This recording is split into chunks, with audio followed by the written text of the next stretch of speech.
As they say, here is the news. Elon Musk has just become the world's first trillionaire.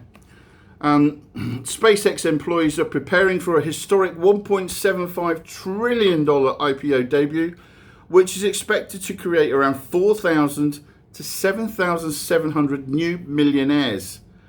Now, this is across all staff levels within SpaceX, including welders, cafeteria workers, maintenance workers, and even part-time staff. With this sudden wealth event, staff are organising to manage their finances, upgrade their housing, and change their spending habits. Now, by changing their spending habits, I mean they are viewing overseas luxury villas, they're online looking at beautiful city skyline penthouses, they're pre-ordering new cars, new models, and classic motorcycles, and buying daughters' horses and ponies. In addition to that, of course, they'll be out viewing the latest watches and jewellery, and chartering private jets for viewing in exotic locations. That wasn't happening 2 or 3 years ago, but it's happening today. I implore you, if you do nothing else today, take this message to work and then again with you to bed and give it some serious thought. My company's not new at this, okay? IPO Direct have been looking for opportunities for many years.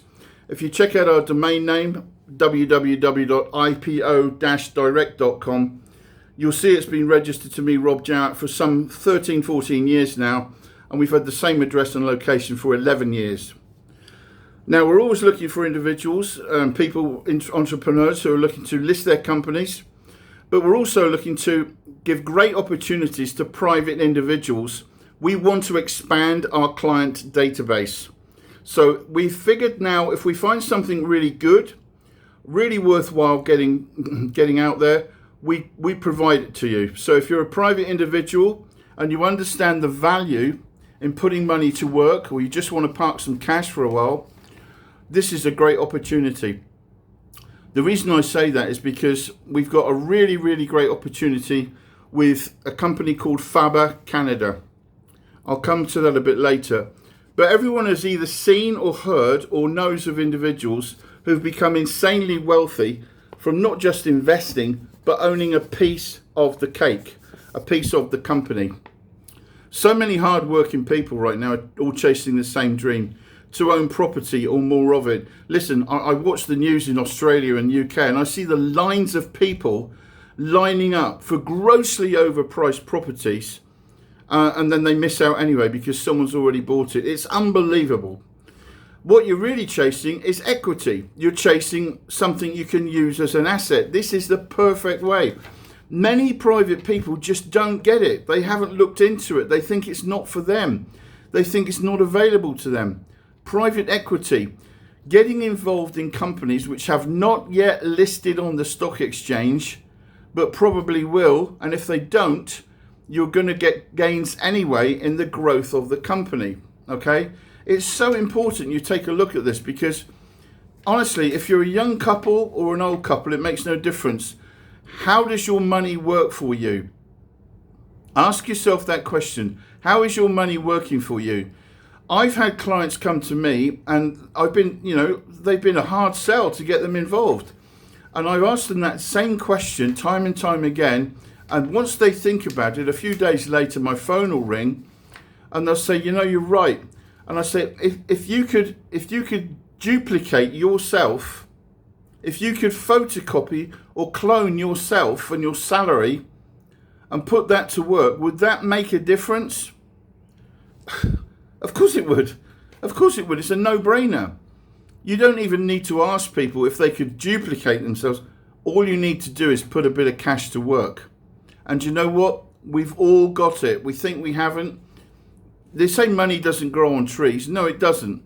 But it's always there. You've just got to use the resources you already have. Make some changes. Move things around. All right? And stop chasing things that are just not really going to be realistic for you. Find another way of achieving the same thing. It's always out there. How is it that so many young millionaires are being made at the moment? I'm not just millionaires, billionaires are being made at the moment after just 3 or 4 years.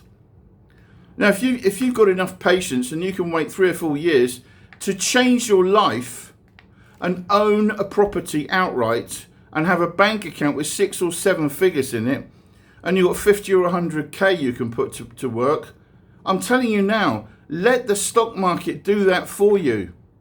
And this is one opportunity I think is really worth a look. Really worth a look, okay? So take a step back. Take your slice of the cake now. All the documents I'm going to send out to you are available straight away within 24 hours. I need an email address from you and a phone number. I can't send anything out without verifying the voice. That's just the way biometrics work these days. And we can't be seen to bypass that. But if you look at things like Microsoft, going back, you Aussie guys have a look at Telstra.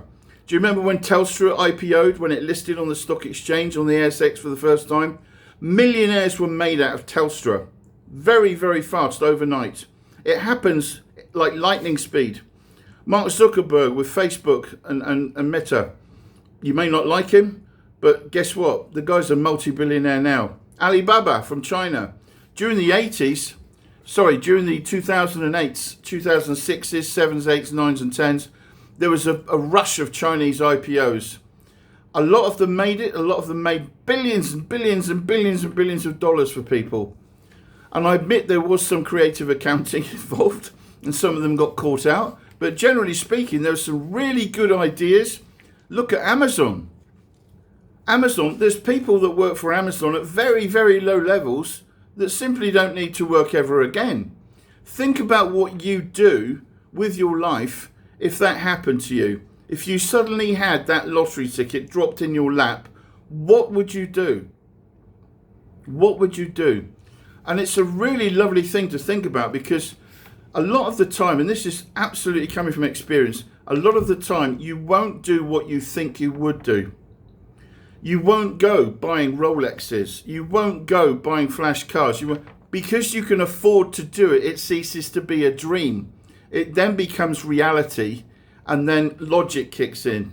You start to think about, I'm a businessman now. What about depreciation? What will that be worth in 3 to 5 years' time? If I go and buy that Bugatti Veyron now for 2.3 million euros, who's going to buy that for over €1 million in 5 years' time? Nobody. The whole thing with these luxury bling assets is a fantasy. The media is pumping them up to be something called investments. They're not investments, they're depreciating assets. I was blessed to have met a very wealthy gentleman once when I was meet and greet in Hong Kong for another stockbroker, a Japanese brokerage. I can't mention his name, but he was number one in Hong Kong for communications, and an elderly gentleman who started life at a very, very low level. The red carpet was rolled out for him at the Hilton in Kowloon. I met him and greeted him. He said, "Lovely to meet you, Robert. You're going to show me around and we're going to do this, that and the other." Yes. Immediately, a gentleman from the hotel rushed up and says, Sir, where's your car?" And he did this. "It's on the roof." Helicopter. How wonderful is that? He said, "I never invest in depreciating assets." He said, "That helicopter serves me proud, saves me a lot of time and a lot of money."